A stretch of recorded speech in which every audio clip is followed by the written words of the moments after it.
So, Greg, I'm just hanging tight, right? I'm not missing anything.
Just hang on here. Okay.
Okay, Ted, we're about to go on. Okay.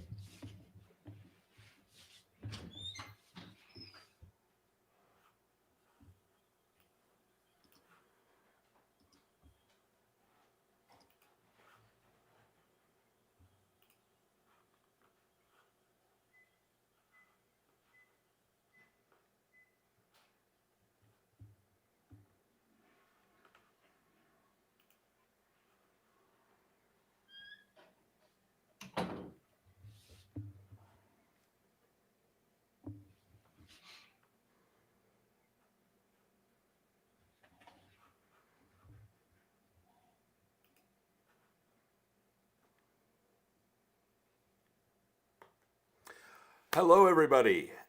It is Friday, and we are here for What's This Bird Live. I'm hoping everybody can see me there on Facebook and on Twitter. We're kind of doing this last minute here. I haven't, it's the first time for me running the darn thing. Um, so here we are. I think we're all set. Nate is on vacation, a very well earned vacation. And with me today is Ted Floyd. Hello, Hey, Ted. everybody. Hello, Greg, and hello, everybody. And so, yeah, Nate is out on the Outer Banks with his family having a really well earned rest. And but if you know anything about Nate, you know that he doesn't rest. And so, of course, when the ABA staff goes out in the field, we bird. And so, what does Nate do? He finds the fourth state record of McGillivray's warbler while out on a family vacation, which is just awesome.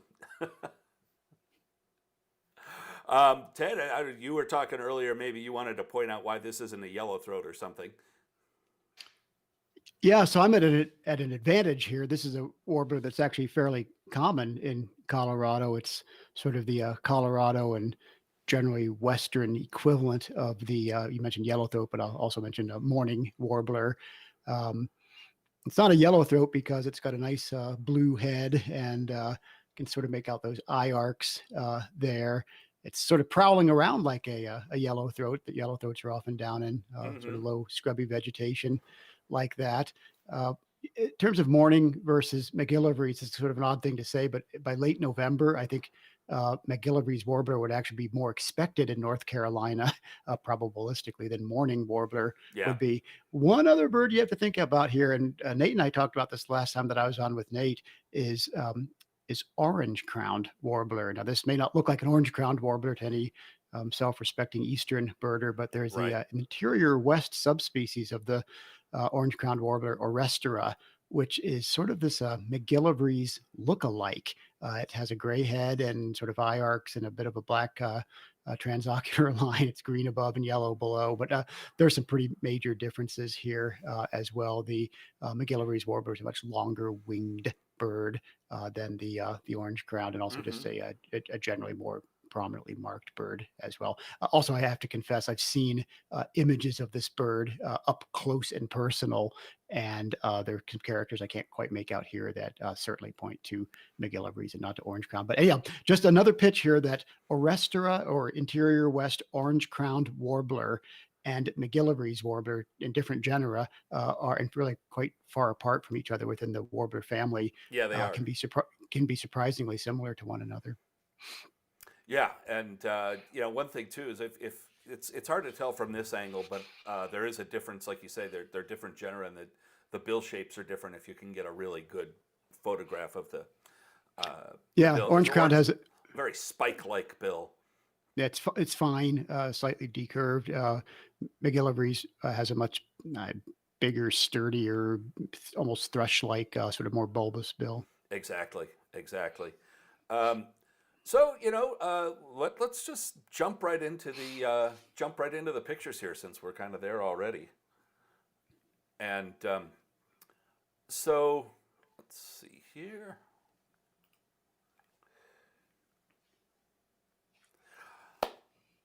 One of the things that happens at what's this bird, is people send us photographs and they just, it might look good on the back of their camera or not, but they send us little teeny tiny pictures sometimes, and it's really hard. When I showed Ted these pictures for the first time, he's like, "It's a swan." I'm like, "No, there's another bird in the picture here." But you can see in the center of these three pictures, there is indeed a small bird on the ground. And when we zoom in on that, what do we got here, Ted? Yeah, so this is sort of one of these. If you live with this bird and you see it frequently, as I do, it's just sort of obvious what it is. But let's pretend I don't have that perspective. So it's a bird on the ground, and that's important. You don't usually see hairy woodpeckers on the ground. It's quite long-tailed. It's sturdy-legged. It's generally drabish overall, although I can see some color, perhaps some green, and a crown that might have a little bit of rufous in it, and then a very prominent sort of white throat there as well. So Ding, these ding, are all ding. characters. These are all characters of the green-tailed towhee, which is a kind of sparrow, by the way. So, like other sparrows, it's on the ground. So, to me, the long-tailed sparrow, the greenish tints overall, the hint of the rufous, definitely a crown, and the hint of the rufous on the Yeah. crown, and then that prominent white throat against a gray background all suggest green-tailed towhee to me. There are some exotic possibilities here. Green-tailed towhee hybridizes with other towhees, and if we were in Mexico, we could be worrying about other ground-dwelling sparrows. But given the location, San Diego, I can't see any reason for this to be something other than a green-tailed towhee. Uh, yeah, and one of the things that we like to point out here is that when you're presented with a very obvious field mark, and as we were talking about, that white throat, really, that's the first thing you notice on this bird. Um, There's only a couple of other birds that have a prominent white throat against an overall kind of dark background, and that another one is brown-headed cowbird. And the other things that we talked about, the green, the kind of capped appearance, rules out brown-headed cowbird. So let's move on to the next one. Another little picture, and been staring at this one for a couple of days. My first inclination is bobolink, but get a better look at this bird. This is in New York State in September. Boy, is it a Dickcissel or is it a bobolink? So is that a question for me? That is a question for you.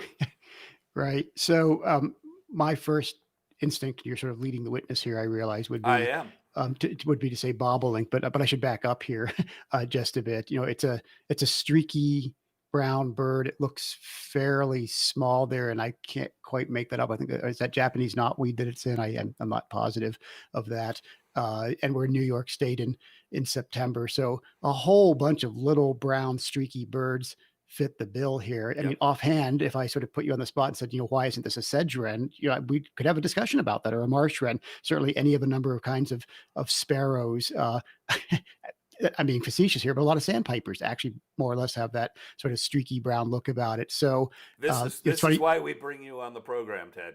Okay, so something that's really essential. Why is this not a sandpiper? Yeah. I'm not asking. But in particular, how is it that I got right away to bobolink and you apparently did as well? And that's something that I think it behooves all of us, regardless of whether we've been birding for a day or for half a century, to ponder. So this is a sort of tubby, chunky, short-tailed, flat-headed, large-billed bird.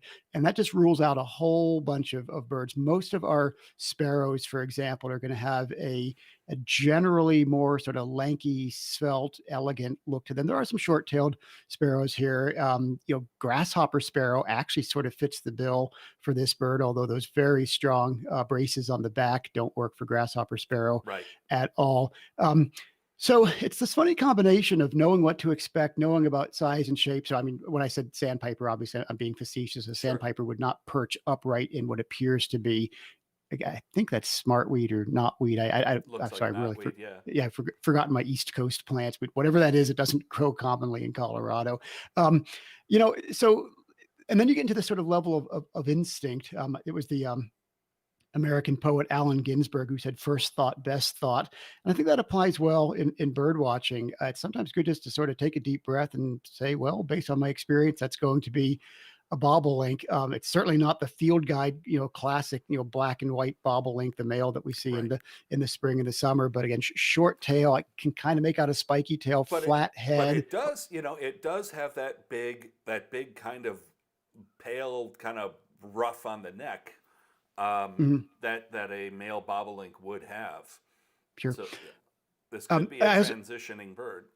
Yeah, I also want to point out just two things about the bobolink itself. It's not an unexpected bird. Actually, I want to point out three things. It's not an unexpected bird in New York in September. Right.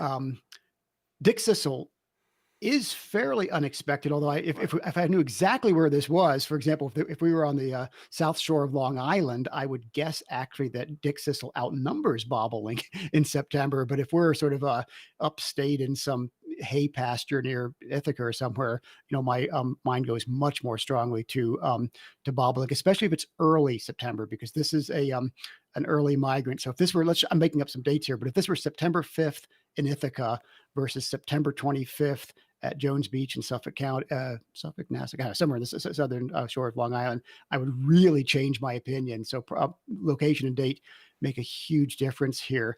The final point I just want to make is that, and I haven't necessarily ruled out the possibility of this being a Dickcissel, but there's more to bird watching than looking at still photos. If this bird were to fly off, it would almost invariably give a flight call, and the flight calls of the Dickcissel and the bobolink are as different as can be. The bobolink gives this sort of musical, twangy, banjo-like plinky plink or plick call as it goes off, and then the Dickcissel gives this low, harsh, flatulent as it flies off, and those sounds are as different as can be. Now, again, we don't have the benefit of being able to hear the bird or see any movement in it at all. But in real life, this bird presumably flushed at some point. And when a bird flies off, there are a lot of things you want to pay attention to, like, for example, what it looks like in flight. But so many birds give species-specific flight calls, and they can be very, very difficult to separate. But the only thing that sounds like a Dickcissel in flight is a northern rough-winged swallow. That's true. And when I think of birds that sound like bobolink in flight, I'm more inclined to think of, say, lark bunting or something. So Right. very, very different flight calls. Anyhow, long-winded answer to your question there. I would say I don't know what this is. My instinct is that it is a bobolink, but if additional evidence were to be provided that it is a Dickcissel, I would happily swallow my words and go along with Dickcissel on this one. So bobolink or Dickcissel, I lean bobolink. And I would agree. And Jenny Shockley loves your description of the Dickcissel call. And I would agree. And I would agree entirely that this feels like a bobolink to me. And one of the things we say very often in What's This Bird, and especially here on this program, is if additional evidence showed it to be something else, no problem there, because we'll say it every single time. Identifying a bird from a single image is one of the hardest things to do. And we're going to have more about that in a little bit here, but let's move on to the next image. Greg, can we stay with that bobolink just for a second? Is Sure. that okay? Or sorry, that presumed bobolink. You alluded to this, but I want to emphasize this point explicitly here now. So the bobolink and the Dickcissel are two of the most variable birds seasonally in North America. First of all, we should say what they are. The bobolink's a kind of blackbird, and the Dickcissel, last I checked, I'm not really sure what it is. It's somewhere at the end of the check, Yeah. at the end of the checklist. These birds have undergone considerable taxonomic revision during my lifetime, but they look fantastically different at different times of the year.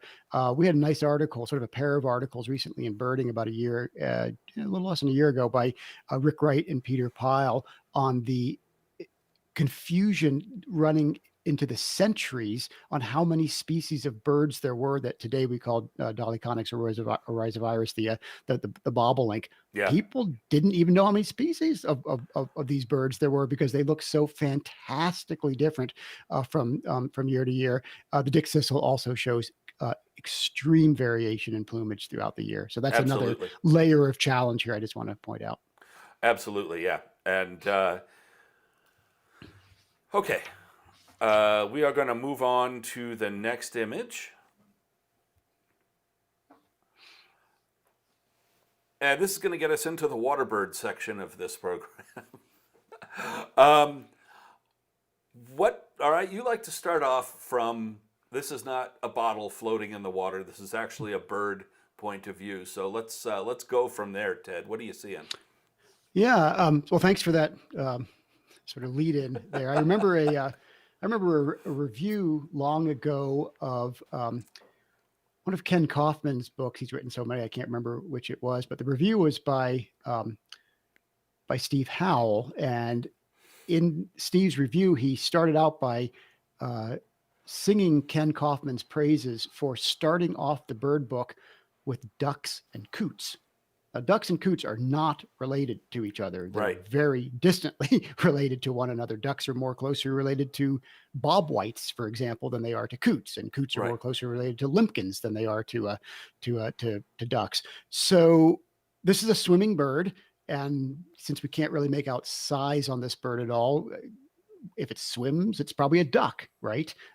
But this is not a duck. I think both you and I look at this instantly and recognize it as something else. The bill of that bird is completely wrong for any duck that I can think of. We were talking about orange-crowned warblers earlier. That's more of an orange-crowned warbler's bill than it is a duck's bill. So it's a very pointy bill. Thin, spiky bill.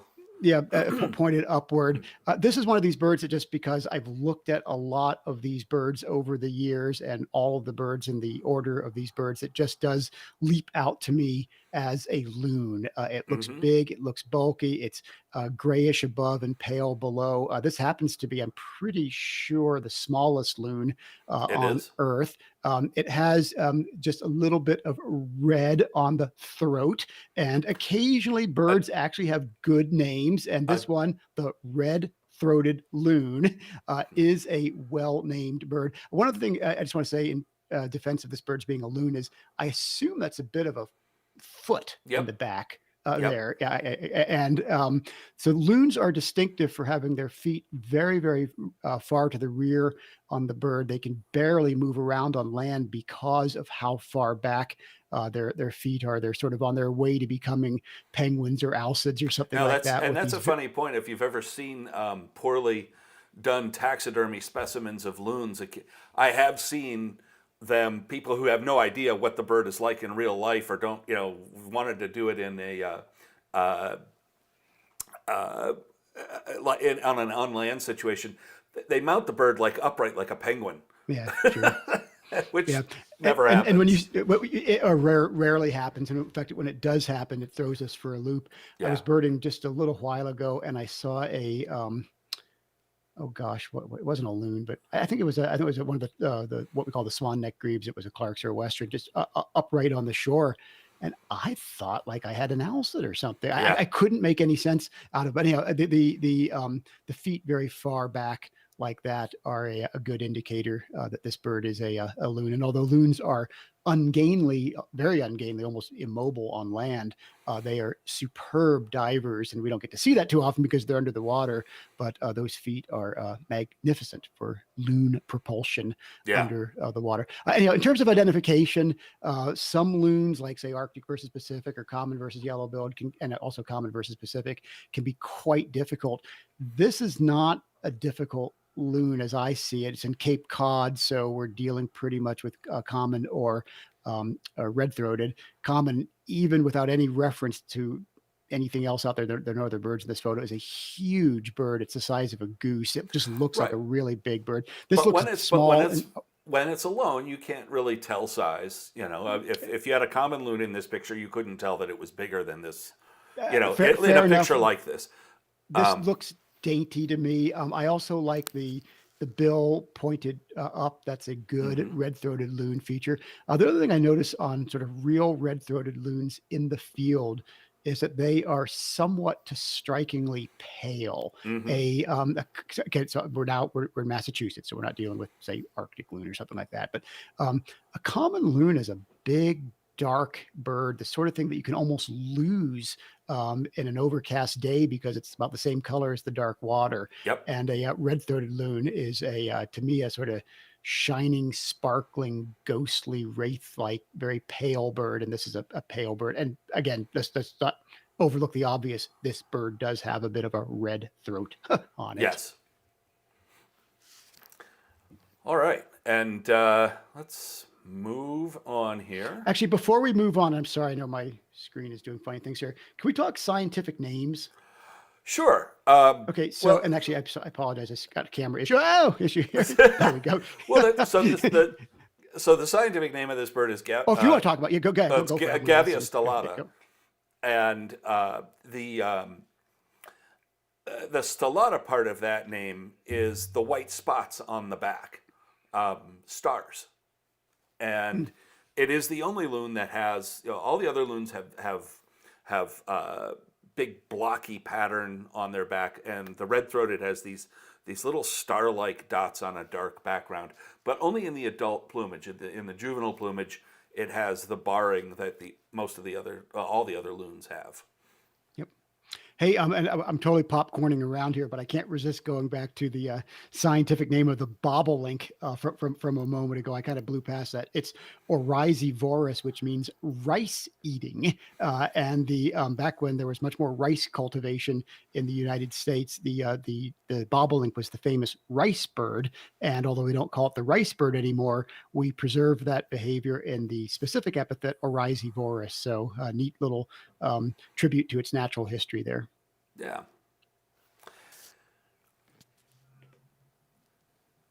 Now we're going to talk about geese. This is a picture that I took in 2007 in Chicago. and it was the first cackling goose that I found in my local patch at the time when I lived over there. But this is the cackling goose experience that you hope for. You've got the big, what we would consider standard Canada goose there on the right. That's the bird that's all over lawns and golf courses and everything. And then you see this little tiny bird there. There's your cackling goose. It's pretty much slam dunk, no discussion. There you have it. Greg, remind us, is this Illinois? Is this Illinois in November? Yes, that's what I said. This is Chicago. I said it's Chicago in November. Oh, sorry, Chicago. Gotcha. Okay. Yep. Hey, just a point of perspective here. So I'm going to liken goose watching to going to baseball games, and bear with me for a moment here. There was a time in my life when I went to professional baseball games and paid very close attention to what's actually happening on the field, and I enjoyed that. Now, when I go to professional baseball games, nobody did that in 2020, but in recent years, I just sort of go there to generally enjoy the experience of being at a baseball game. I just want to point out that that's fine with geese. If you just want to look at these birds and say that you're looking at some pretty stunningly marked birds, one of which is bigger than the other, that's an entirely acceptable way to watch geese. But knowing you, Greg, I have a feeling we're going to be getting into the weeds in just a moment here, and I'm happy to do that as well. We are. Into the weeds we go. Okay. Into the weeds we go. So this is sort of standing at the edge. This is sort of standing at the edge of the weeds. And in this picture from Connecticut, yesterday, I believe, we see two cackling geese in the center, and then two larger Canada geese, but not as large as the bird we had before. This is the Canada goose there to the left is one of the more short-necked, compact races of Canada goose. And now the difference between cackling and Canada becomes a little harder to discern, and this is where people start having trouble. When you've got a flock of these kind of Canada geese, which are very common in the Midwest and in the East, and then you get the cackling geese in there as well, and they're kind of hard to tell apart sometimes. But these birds are fairly. You can tell these birds are smaller. They're shorter neck. They have smaller bills. The bill shape is different. It's a little shorter. You want to go on from there with anything, Ted? Yeah, sure. I'll just back up and again note that we are in Connecticut in December 3rd. And if you're going to go into those weeds of cackling and Canada geese, geography and timing are so important.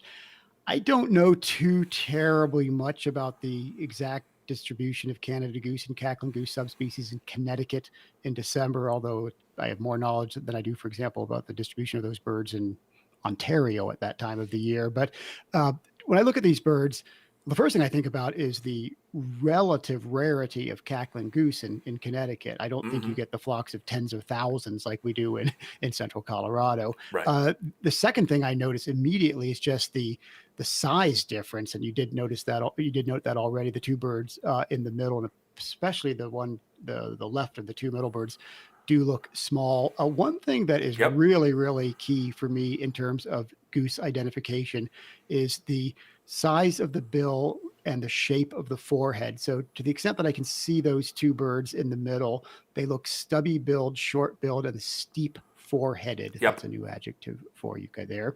And those are good cackling goose marks for me. Now I'm not going to touch the bird on the upper right because I just can't see enough on it, except to say it looks big.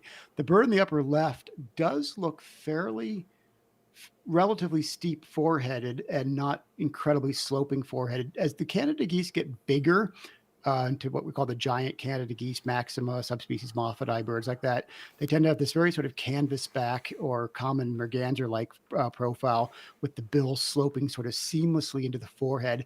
And to the extent that I can see detail on that bird at the upper left, I don't see that. It looks like there's a fairly strong demarcation between the angle of the bill and the angle of the forehead. So that suggests to me one of the smaller subspecies of the Canada goose. Angle and lighting are funny. if you were to tell me that there's just something really whacked out about the angle here and that upper bird is actually a cackling goose, I'd say it looks too big to be a cackling goose to me, but the Well, profile and the aren't all that off. So anyhow, the my guess bill, is to two me, cackling geese. to Oh, me, that bird on the upper left, the bill looks too long, and the nail or the little hmm. globular part of the tip of the bill looks too pronounced. Cackling goose to me Yeah. always has a Greg, very, I think you're right. I'm also. and if you Oh, want, I sorry. can, I suspect you're right. I'm looking at it fairly far off. That's all. sure. If you want, I can flip back to that first picture so you can really see the difference. You were talking about difference in head shape, which we didn't talk about. If you'd like, I can flip back to that picture. Oh, it's up to you. So I think you can, you see that canvas back like head shape that Ted was talking about there, and the very compact Yeah, bill. on the cackling goose though, yeah, getting into the weeds. Yep. The question arises: what subspecies is that? And that very fairly smooth line from the bill up the forehead does not suggest to me the Richardson's cackling goose, which is the common goose that I see Right. in Colorado. I just don't know what to call that other than to call it a cackling goose based on size and the general sort of diminutiveness of that bird. But Hmm. you mentioned the weeds, and when you start talking about which kind of cackling goose it is, it gets weedy indeed. It does. So we're going to go from this bird, or these birds, to these two birds, Ted. And these are your pictures, what, taken yesterday or the day before? Yeah, so you and I yesterday were talking about geese, and let me give you some perspective here. The by late November, by early December in Colorado, there aren't a lot of birds to look at, but there sure are a lot of geese. To me, pondering geese at a flock at one of the big Front Range reservoirs is you're dealing with at least as much variation as you are in warblers and labaw woods in May or something like that. There is so much variation in geese here. So we don't have many warblers to look at now, but I do look at geese. And what struck me about these geese, they're both cackling geese by virtue of the steep forehead and the fairly stubby bills and the sort of chonky build overall, is just how small the bird on the left is. If I couldn't see the head on the bird at the right, I would probably guess that the bird on the left is a cackling and the bird on the right is a Canada.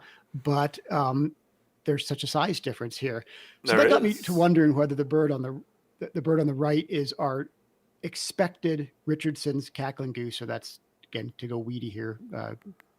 It's the Hutchinsii subspecies of the cackling goose. And if the bird on the left could be one of the rare for us in Colorado, western subspecies of the cackling goose, like Hmm. the least Canada goose, the minima cackling goose. Um, so you don't know this, Greg, but this bird has engendered a lot of discussion online and offline in Colorado in the past 8 or 10 hours. And the emerging consensus is that this is a runt Richardson's cackling goose.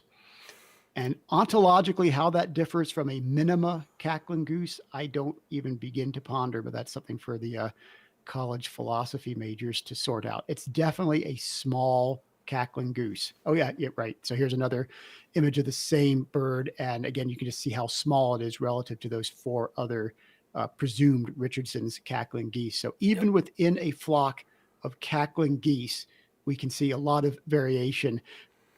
If you wish to, or if one wishes simply to chalk it up to variation, I think that's entirely acceptable.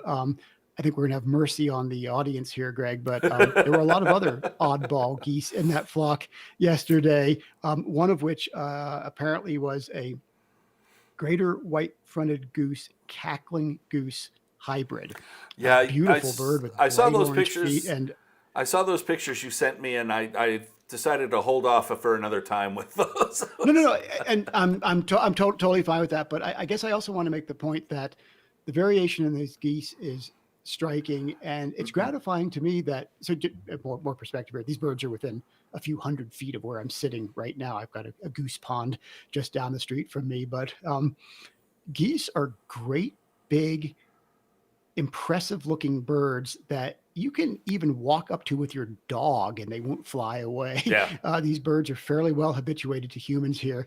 And it's gratifying to me when just my neighbors, folks who would not self-identify as birders, send me cell phone pictures of really interesting birds. We've got I'm losing track of what all these birds are, but we have a Ross's cackling goose hybrid.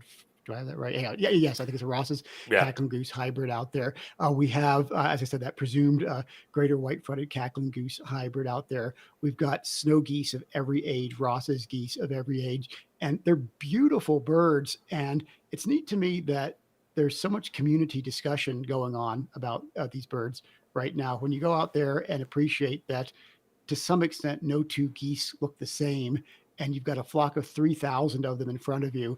And as I said, you can go there with your kids or your dog or your friends, and the birds still sort of stay on shore, and you can get neat pictures of them. That's a neat thing to do in December in Colorado. So I just got a little back channel ping from Nate, who is on vacation, as I said, but watching this, and I clicked on the live director window here in Facebook, which had just been sitting, and as soon as I clicked on the window, all these comments started appearing that weren't there just a second ago. So we're gonna pop through these a little bit here, and talking about these geese. Zach Coda asks, any points for working through a big group of geese or other waterfowl? Wow.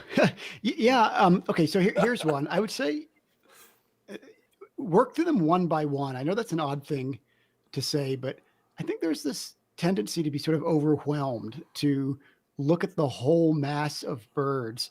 And I try to discipline myself to start at let's say the left of the flock, duck, duck, duck, duck, goose, or in the case of geese, geese, goose, goose, goose, goose, unusual goose. So the kind of bird by bird approach is a very solid one.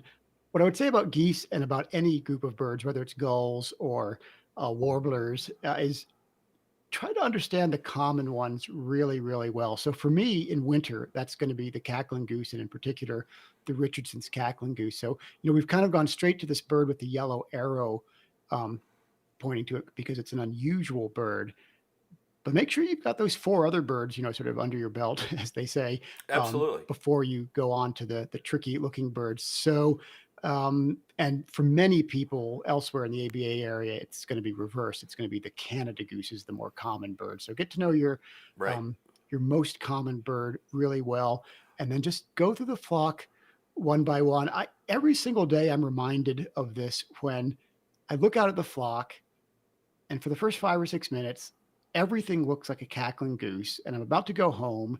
And then I think to myself, no, Ted, let's do this bird by bird. And I start at the left and I go to the right and I just count through the first, the second, the third, the fourth, the 50th, the 51st, the 52nd. And lo and behold, there's something in there that I wasn't expecting. That happened yesterday, for example, with a greater white-fronted goose that I have to be honest with you, I didn't spot it. My companion, my daughter, spotted it because I was just sort of glancing over the whole flock like that. That absolutely pertains to gulls. I find that when I just look at a flock of ringbills, they all stay ring builds. But if I go ring build, ring build, ring build, ring build, ring build, ring build, that's when the Mew gull or the California gull or something pops up in the flock. So yeah, that's a really neat question. And I don't know if I've provided a satisfactory answer, but my initial answer would be after you've canvassed the flock at sort of a whole flock level, if you're not too cold and if you've got the stomach for this sort of thing, go through the birds bird by bird, and you'll be amazed at how the unusual bird sort of shows up. So we're going to go back here. We were talking about scientific names a little bit. And James Caruso asks, do starlings have a similar scientific name? So the scientific name of starling, if I remember correctly, is Sterna vulgaris. Is that Sturnus vulgaris, right? Sturnus vulgaris. Mm-hmm. Sterna is a completely different bird. Sturnus also, I think, refers. So Sturnus refers to star, I believe, because the birds in their fresh basic plumage have those stars, those white spots on them. I may be totally wrong about this, but I think I read somewhere that sternus and star are related. By the way, I can't resist the vulgaris part. Well, of yeah, the name. that's the best So, part of the name. So obviously we think of the word vulgar. The meaning of the word vulgar in English has sort of evolved over the years. Today we think of vulgarity as the sorts of things that Greg and Ted do when no one else is paying attention. Vulgarity, crass behavior. That's not what the word used to mean, though. So some people may know the word vulgate, which is just common. So the word common and vulgar are close to each other and sort of what they used to both mean not all that long ago. So when a bird is vulgaris, it's sort of the same thing as common. It's the reference bird, the one that was most known to the community at the time. That, say, I assume Linnaeus named the starling. I could be wrong about that. So today we think of it as the vulgar starling, but vulgaris is probably better translated as common starling. Right. So that's where that word comes from. For me, I like the word, the epithet vulgaris, to mean, as our good friend Tony Fitzpatrick puts it, little flying gangsters. There are a lot of colorful epithets for the European starling. Yeah. So, but anyhow, I think I think the generic epithet. I'm kind of waffling on this. I think it has something to do with stars, and I know that vulgaris, of course, is related to the English word vulgar, but means something more like common. Yeah. Now, Colin Conroy asks about a mystery dead bird that he posted. I glanced at this last night, and I don't have a picture of it here, and I think we'll go back into the group maybe and look at this a little bit. But it's a very confusing bird because we can't really see the face at all. So, Colin, we're gonna go into the group later and chime in on it there rather than pull it up here. Nathaniel Sharp says, I remember hearing the star part of starling referring to their four-pointed star-like shape in flight. That could be. I don't know. Yeah, I don't either. So we're going to move on here to the next image. And this is another photo that you took, Ted. Yeah, sure, go ahead. So actually, I actually didn't take this photo. Oh, okay. I know you have this photo in your possession. My daughter, Hannah Floyd, took this picture, and it's funny. She and I operate in different photographic universes. I upload all my images to the Macaulay library, so that's eBird, and she uploads all of her images to iNaturalist. And it's a useful dichotomy because you get a different sort of community response. And this bird was immediately identified as a Clark's grebe. Now, it should be mentioned that this was in Colorado, where that species... I apologize. Yeah, this is Colorado in late November. I think it was Saturday after Thanksgiving, so I guess that's the 28th. And I certainly see why somebody would call that a Clark's grebe. It's got a nice red eye against a white background, and a fairly yellowy bill there, a sort of pale bird overall. So this bird was called a Clark's grebe. We're going to talk about that gull in the background a little bit later, but I think, Greg, if I'm not mistaken here, you're going to show us a picture taken seconds apart with the exact same make and model of camera, but it was my camera and it was uploaded to eBird. So Greg, why don't you, if you're listening to us now, get a good fix on that bird's face, and then Greg, why don't you go to the next bird? So look at that grebe, and then Greg, do your thing. So yeah, what we're looking at here is the best way to tell a Clark's grebe from a Western grebe is that the white in Clark's grebe goes over the eye, so the eye is in the white part of the face mostly, whereas in Western grebe it is not. And so, as you're saying, you look at this bird, winter Clark's grebe, which is, you see a little bit of messiness in the face there. But yeah, so this is the same bird taken from a different angle with a different camera, seconds apart. Whoa! And by the way, not even a different angle. We were standing right next to each other. Right, but the bird is shifted. The same angle. It's this.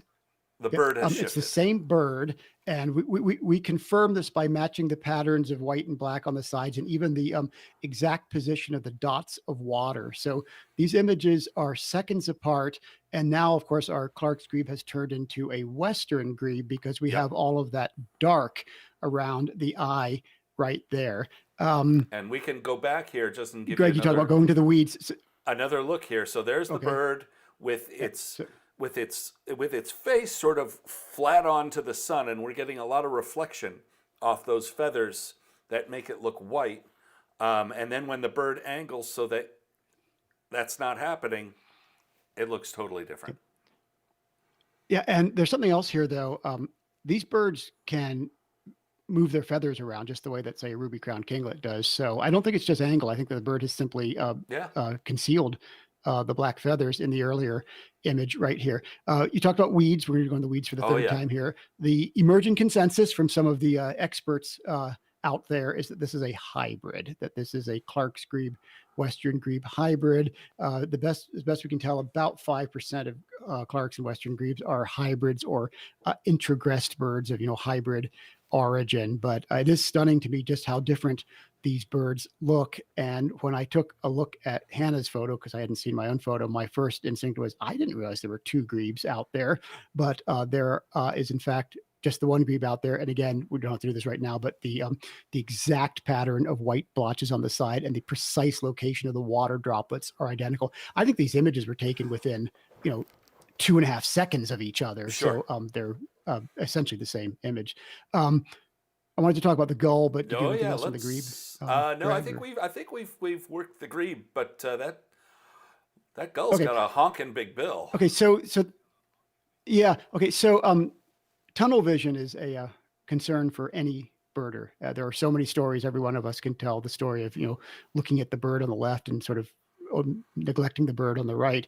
I know there is a great big gull out there with a great big honking huge black bill with a weak gonidial angle there. It's a fairly dark bird overall. I just have to confess to you that I was looking at that grebe. I sent this image to a variety of experts: Peter Pyle, Steve Mlodinoff, Tony Luckering, Christian Nunes. And the response that came back from Peter was a sort of cursory analysis of the grebe. And then, what about that gull? So the gull is currently under consideration as a strong candidate for Western gull. There are some imperfections about the bird at other angles that you can't see in this image right here. But never mind whether this is a Western gull or a herring gull. The big lesson here is that there's often something else to look at in the photo as well. And we are now working in this. So my initial instinct on seeing these birds in the field was Western gull. Excuse me, let me slow down there. Western grebe, herring gull, the two most expected grebes and large gulls in Colorado in the winter. It turns out that we probably have a rare hybrid grebe and possibly a much rarer West Coast Western gull out here. I love field identification. I love birding in the field. It sure behooves. It behooves all of us to take a look at those images. I'll tell a short story if you don't mind. A little while ago, I got my 250th species at my local patch, and it was a bird that I very much expected. It was a Stellar's jay. It was just a bird I hadn't seen for a long time, and it was almost an anticlimactic number 250. And a couple of days after that, I was checking out some old emails I hadn't responded to, and somebody in Texas, Eric Carpenter, had just been cruising Macaulay for hummingbird images. He said, I think you've got a ruby-throated in one of your photos there. Why don't you run it by Donna Dittman and Sherry Williamson? And I did, and it turned out to be a ruby-throated. That bird was seen minutes before I saw that. Before I saw that anticlimactic Stellar's jay. So it's a bird that if Eric hadn't noticed it, and if Sherry and Donna hadn't chimed in with expert analysis of the bird, would have been completely undetected by me. It turned out we had at least 2 and possibly 3 ruby-throated hummingbirds at that site in late September. So yes, It is a joy and a delight to look at real birds in real life. But going back over your images, sometimes weeks or even months after the fact, can yield an unexpected treasure trove of things that you hadn't noticed when you were out there with the real birds in real life. Absolutely, and I do that on a fairly regular basis. I have pictures of flocks of gulls that I've taken over the years, and I will occasionally go back and just scour through them and just see if there's anything that pops up in there. And I think that that's it for the photos. So, guys, if there's any questions you want to ask us, feel free to chime in now. Jenny Shockley says, I'm starting to think the experts describe birds. Let's see. I'm starting to think the experts to describe birds that they can't ID. I'm going to move in that direction starting now. I have a feeling I'll be seeing a lot of hybrids in the future. It's always fun to speculate and to conjecture about what's out there. It's also very healthy to keep an open mind about what you're seeing out there. Something that I think humans are guilty of in general, but I think birders, as much as any other class of human, is sort of sticking to your guns. The sort of idea that you know what you saw. We talked about Allen Ginsberg and first thought, best thought. First thought, best thought often does serve us well, but I think keeping an open mind about what is out there is essential. If you only stick to your guns and only go with what you first think you saw out there, not only will you make mistakes, and that may or may not be a bad thing, but I think you're going to limit your view of the world.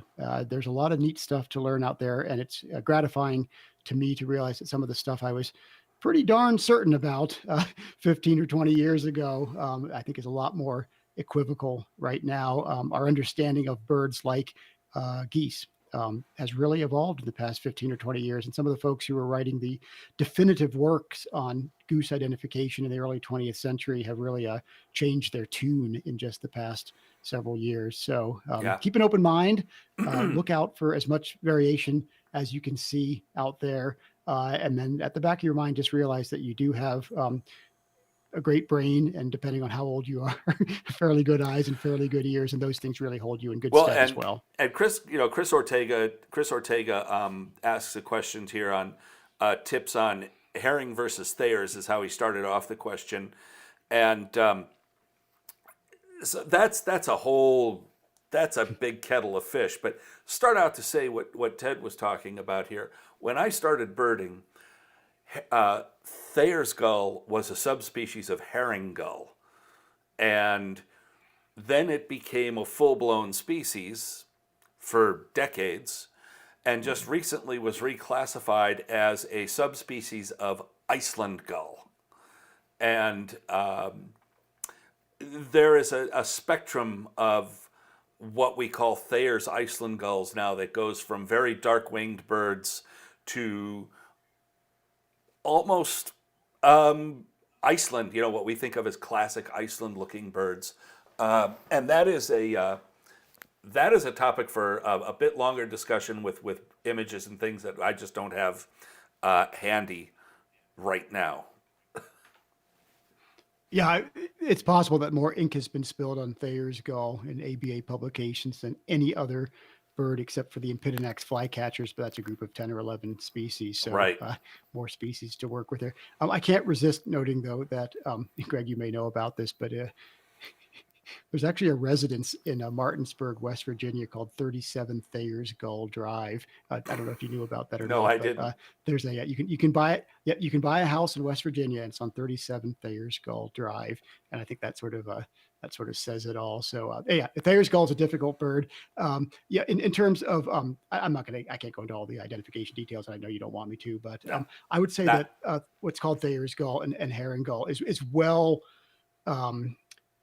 presented in the major field guides right now. That if you just want to take a look at the treatment in the Sibley Guide or the National Geographic Guide, they do a really nice job in there. And I think that if you sort of study it carefully, are attuned to variation, are aware of the common bird in your area, and then match the images to what you're seeing in the text, you can't go wrong with the National Geographic and Sibley Guides. And to sort of circle back to what we were talking about earlier, the person asked the question about going through a flock of geese, and we brought up gulls. when you're going through a flock of gulls and adults, it's interesting how the adults and the younger birds, subadults, tend to sort of segregate, and you'll often get a big beach or pier or whatever just filled with all gray mantled, or for on the west coast, dark mantled adult birds. Um, the white tip on the end of each primary feather is called an apical spot, and those are different in Iceland herring, Iceland versus herring, Thayer's Iceland versus herring versus ringbill, and ringbill is smaller. So when you're going through a flock of birds like that, and you notice that maybe the white spots in the black triangle of the wingtip look bigger on one bird, that's a bird to key in on as a likely not herring gull and possibly an Iceland gull of one flavor or another. Hey, I'm going to go back to starlings for a moment. While you were pontificating on gulls there, I actually did look up the etymology of the word starling. I was in error. At least I think I was in error. I know I've read somewhere that the word is related to the word star. It looks like starling is just a word that means starling. It just refers to that bird. It's an ancient Indo-European word that appears in most Indo-European languages. And somebody once asked me, what does Nande mean? The parakeet. It just means Nande parakeet. It's just a word like thrush or robin. So starling means starling, and it's lost in obscure Indo-European origins. I would love to know what the Hindi word is. I imagine that it's also starling or something like that. So yeah, thank you for the question. It looks like we'll have to do an article in Birding Magazine about the similarities then between bird names and vehicle names. So like a celica. What is a celica? That word exists only describing that car. I see. And there's a lot of car names like that. In the case of the starling, it does look like it's just a word that means starling. So. All right. Well, we're ticking just over an hour here, so I think we're probably going to head on out. Thanks for watching us, you guys. We actually pulled this one off, Ted. We had technical. Hope it's recording. We're working on technical difficulties through the evening last night, but we got this figured out, and it's fun to be here and fun to be with all you guys watching. And have a good afternoon. And Ted, you definitely have a great afternoon.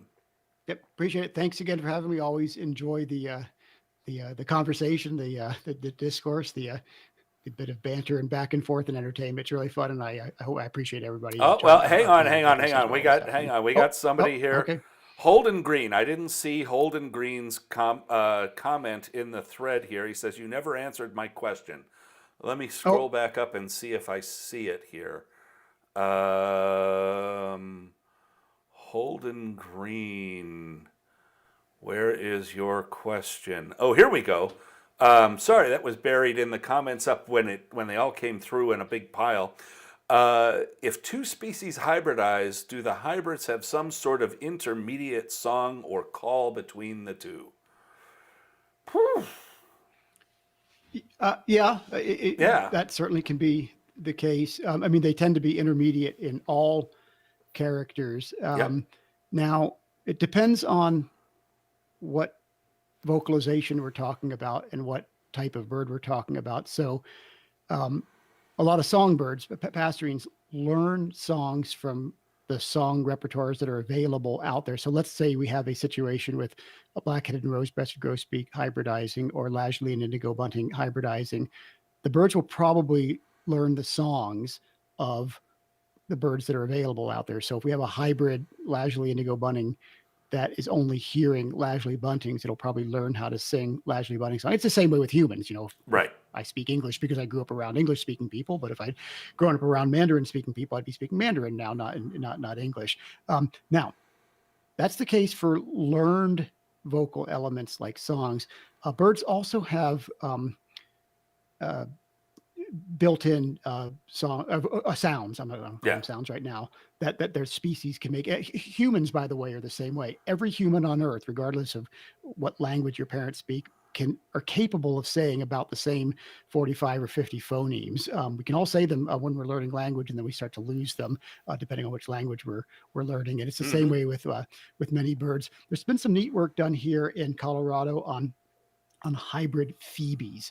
Now, phoebes, although they're passerines, are not usually considered songbirds, and the call elements of phoebes are thought to be innate, genetically determined. The birds are just born with this know-how in their brains, and we get every possible hybrid phoebe combination here. So black and eastern, black and sais and eastern, Yep. and the apparent hybrids, and this is based on the plumages, give calls that are intermediate between or have both elements of the parental types there. So my long-winded answer, as always, to the question is it depends.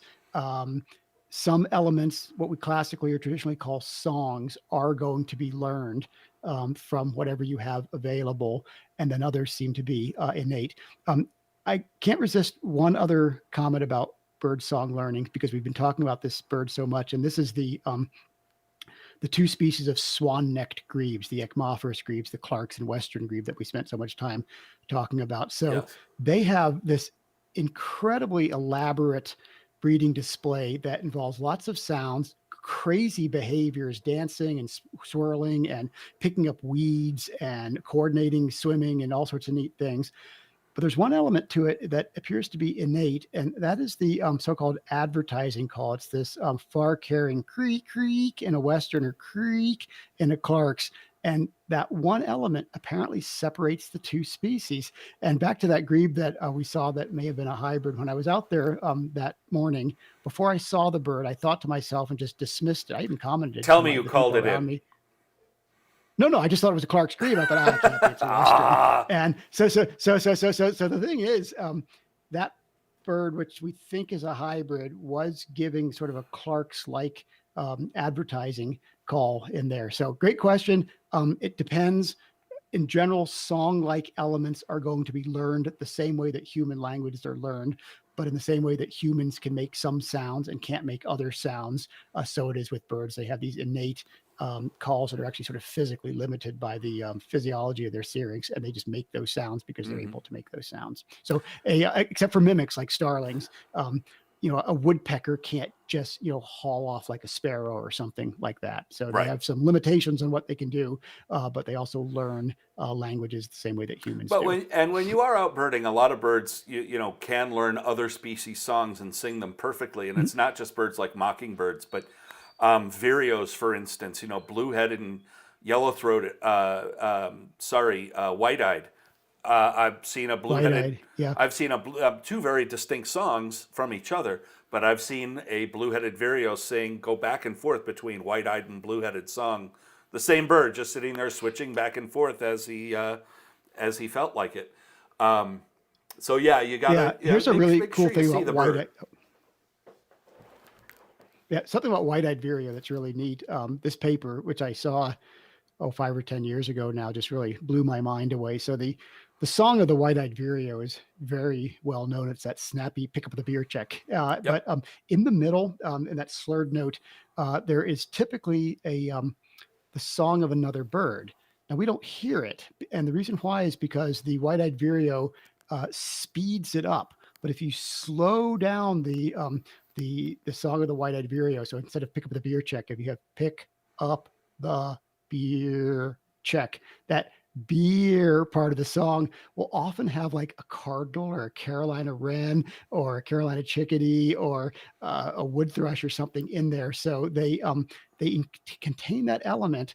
But unlike, say, a mockingbird or a starling who broadcasts or reproduces or mimics the song at the same speed that our human brain can hear, the white-eyed vireo speeds it up. Another bird like that is the lesser goldfinch. It's a notorious mimic. Sometimes they mimic at the same speed that the human brain can hear, but often you have to slow down the song of a lesser goldfinch to about like 30% or 25%, and then you'll start to hear all sorts of crazy things in there, like mountain chickadee and northern pygmy owl and hairy woodpecker. All those things are lurking there in the songs of the lesser goldfinch, and we just don't hear it because they say it so quickly. Yeah, and if you ever want to little mind blowing bit of fun. You know, Henslow Sparrow song Right. is described as just a simple slick.